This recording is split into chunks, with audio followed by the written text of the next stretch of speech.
দীর্ঘস্থায়ী যুদ্ধের চোরাবালিতে কি আবারও পা দিচ্ছে আমেরিকা?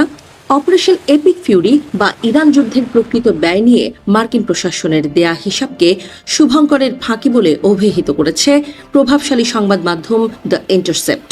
তাদের দাবি, তেহরানের শাসন পরিবর্তনের এই উচ্চাকাঙ্ক্ষী মিশনের মূল্য শেষ পর্যন্ত কয়েক ট্রিলিয়ন ডলারে গিয়ে ঠেকতে পারে। এই ব্যয় মার্কিন অর্থনীতিকে পঙ্গু করে দেওয়ার জন্য যথেষ্ট।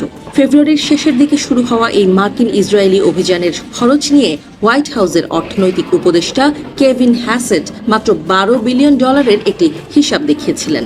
কিন্তু ইন্টারসেপ্ট বলছে, যুদ্ধের আগে মধ্যপ্রাচ্যের দীর্ঘ সামরিক প্রস্তুতি এবং রণসজ্জার পেছনে যে বিপুল অর্থ ব্যয় হয়েছে তা সুকৌশলে আড়াল করা হয়েছে। বিশেষজ্ঞদের মতে, এই যুদ্ধ যদি 3 সপ্তাহ স্থায়ী হয় তবে সরাসরি খরচ হবে অন্তত $60 থেকে $130 বিলিয়ন। আর যদি যুদ্ধের মেয়াদ 8 সপ্তাহ পেরিয়ে যায় তবে তা অনায়াসেই $250 বিলিয়ন সীমা ছাড়িয়ে যাবে। অথচ প্রেসিডেন্ট ট্রাম্প বুক ফুলিয়ে দাবি করছেন, বর্তমান অস্ত্রভাণ্ডার দিয়েই এই যুদ্ধ অনন্তকাল চালানো সম্ভব। যদিও সমরবিদরা বলছেন, অস্ত্রের মজুদ আশঙ্কাজনক হারে ফুরিয়ে আসছে। ইতিহাসের পুনরাবৃত্তি যেন এখানে স্পষ্ট।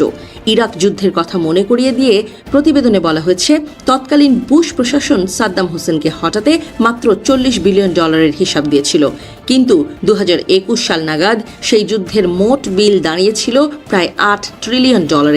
ইরান যুদ্ধও কি সেই একই পথে হাঁটছে? বর্তমানে মার্কিন জাতীয় ঋণের পরিমাণ $39 ট্রিলিয়ন ঘর ছুঁই, যা সাধারণ মার্কিন নাগরিকদের কপালে চিন্তার ভাঁজ ফেলেছে। সবচেয়ে বড় ধাক্কাটি এসেছে প্রশাসনের ভেতর থেকেই। ইরান যুদ্ধের প্রতিবাদে পদত্যাগ করেছেন ন্যাশনাল কাউন্টার টেরোরিজম সেন্টারের প্রধান জো কেন্ট। তিনি বিস্ফোরক মন্তব্য করে বলেছেন, ইরান আসলে আমেরিকার জন্য কোনো আসন্ন হুমকি ছিল না, বরং ইসরায়েল এবং তাদের শক্তিশালী লবির চাপেই এই ধ্বংসাত্মক যুদ্ধের পথে পা বাড়িয়েছে ট্রাম্প প্রশাসন। পেন্টাগনের 2026 সালের সামরিক বাজেট ইতোমধ্যেই $830 বিলিয়ন অতিক্রম করেছে।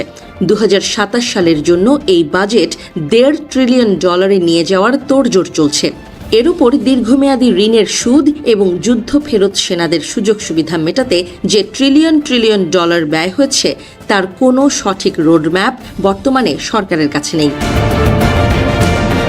নির্বাচনী প্রচারণায় ডোনাল্ড ট্রাম্প প্রতিশ্রুতি দিয়েছিলেন, তিনি কোনো নতুন ব্যয়বহুল যুদ্ধে জড়াবেন না এবং অপচয় কমিয়ে দেশের ঋণ কমাবেন। কিন্তু ক্ষমতায় বসার কয়েক মাসের মধ্যেই শাসন পরিবর্তনের এই লড়াইয়ে জড়িয়ে তিনি তার সমর্থকদের বড় একটি অংশকে হতাশ করেছেন বলে ধারণা করা হচ্ছে। যুদ্ধ কতদিন চলবে তা কেউ জানে না, কিন্তু এর অর্থনৈতিক ক্ষত যে কয়েক প্রজন্ম ধরে বইতে হবে তা এখন দিনের আলোর মতো পরিষ্কার।